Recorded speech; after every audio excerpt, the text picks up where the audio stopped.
احلى مسا على اخواتي وحبايبي، يا رب كلكم تبقوا بخير وبصحه تملي كده يا رب. موضوع نادي الاهلي مع شركه كولا وشركه ليبتون اللي بيدعموه اسرائيل، الموضوع ده ما كنتش عايز اتكلم فيه. انا اتكلمنا فيه ونزلنا فيديو وقلت في الفيديو ده انا كنتش عاوز اتكلم عن الموضوع ده، بس الموضوع زاد عن حده. موضوع انا كنت بتمنى ان الاقي جماهير النادي الاهلي زينا زيهم رافضين الموضوع، لكن لا، انا لقيت جماهير النادي الاهلي موافقه الاداره وبتدافع عنهم. فالموضوع لا كده زاد عن حده. اما الاقي بتدافع عن اللي ادارتك بتعمله يبقى انت كده شايف الموضوع غلط. بص يا حبيبي، ما تشوفش الموضوع ان انا بحفل عليك، ده خارج عن الكوره خالص. انا دلوقتي بكلمك عن قضيه اخواتنا في فلسطين اللي عمالين كل ثانيه بيموتوا، كل ثانيه واحد منهم بيموت، مش واحد ده. احنا عارفين في ايه، انا مش بكلم ناس غرب، ده انا بكلم ناس زينا زيهم عارفين اللي بيحصل. فانت ازاي بتدعم ادارتك على القرار ده؟ بص، النادي الاهلي جايبين ايه؟ جماهير النادي الاهلي جايبين ايه؟ جايبين صور قديمه من 2019 لوجو نادي الزمالك ولوجو نادي الاسماعيلي ولوجو نادي المصري على شركه، على كنزات كوكاكولا والكلام ده. لكن الحوار ده كان قديم، وكنا احنا كنا لسه مش عاملين مقاطعه، ولا كنا كلنا بنجيب بيبسي، كنا بنشرب بيبسي، محدش فينا كان عامل مقاطعه. فكان انت جايب صور قديمه، لكن احنا دلوقتي في وقت تاني، احنا في وقت في مقاطعه. كنا بنعمل مقاطعه عن اي حاجه ضد اخواتنا في فلسطين، ضد القضيه عموما.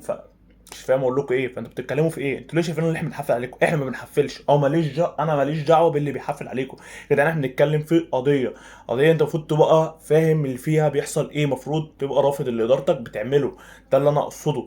ده انا ما قلت في الفيديو بتاعي، انا اتمنى الاداره، قصدي اتمنى جماهير النادي الاهلي تهاجم الاداره بكل ادب واحترام، زي ما احنا عاجبنا الاداره بتاعتنا بكل ادب واحترام. ده اللي انا اقصده. لكن لا، أنا لقيت الجماهير طالعه تغلط فينا وتغلط في الجماهير اللي رافضه على الموضوع. يا اصل انتوا كنتوا عاملين، اصل انتوا كنتوا مسويين. يا عم انا وحش، خليك انت حلو، خليك انت احسن مني، ارفض.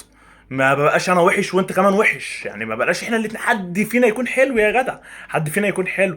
تاني حاجه، يعني انت ممكن تقول لي بقى تتحجج بنقطه ايه؟ اصل انا مش هعرف اقطع التعاقد. احنا اتكلمنا دلوقتي عن نقطه الجماهير، خلينا نتكلم عن نقطه الاداره. انا مش هعرف اقطع التعاقد. يا عم خلاص، مش هتعرف خلاص، بس يا عمي نزل اعتذار، قول والله كانت غلطه مننا اللي احنا تعاقدنا مع الشركه، بس خلاص انا دلوقتي مش هقدر اقطع التعاقد، فهستمر في التعاقد لمده 3 سنين 4 سنين. فبعد كده نقطع التعاقد وما يكونش في بيننا تعامل وخلاص. نزل اعتذار، هنسكت، هنقول خلاص الراجل مضطر ومش عارف ايه والتيتو والشريط. لكن انت لا، انت ما نزلتش قرار اعتذار ولا اي حاجه. لا، ده انت عندك عدل الكي كمان طالع عايز الجماهير تشتري منتج ومش عارف ايه، وتدعم المنتج عشان المنتج يستمر مع النادي الاهلي والنادي الاهلي ياخد فلوس اكتر. تصريح عادل الكي كلنا شفناه وهتشوفه دلوقتي يعني. ودائما وابدا ما بس انصح هيشتغل جماهير الاهلي تتفرج بتقول عليه. قولوا لنا عايزين تساعدوا بايه. بقول لهم كلمه واحده بس: ساعدوا بانكم تقبلوا على منتجات رعاة النادي الاهلي، لان ده اللي هيخلي الرعاة دول يستمروا زي ما وينموا انت شفت زي ما انت ويجيبوا شفت غيرهم. احنا تصريحه. عايزين بقى فما تجيش الانترناشونال بقى. بقى اهلي تقول لي مش عارف ايه ومش عارف ايه. انا بحط مش بره برضو الموضوع بره الكوره، بس انت كده ولا انساني ولا بتفهم اي حاجه. كجماهير كاداره بجد مش عارف اقول لكم ايه.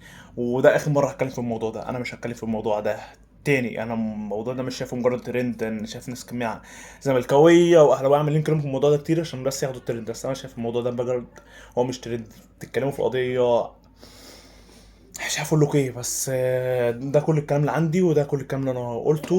واتمنى النادي الاهلي، الجماهير الصح اللي فايقه في النادي الاهلي، تهاجم اداره نادي الاهلي على اللي هي عملته دوت. ممكن الاداره تحس على دمها وبس. سلام.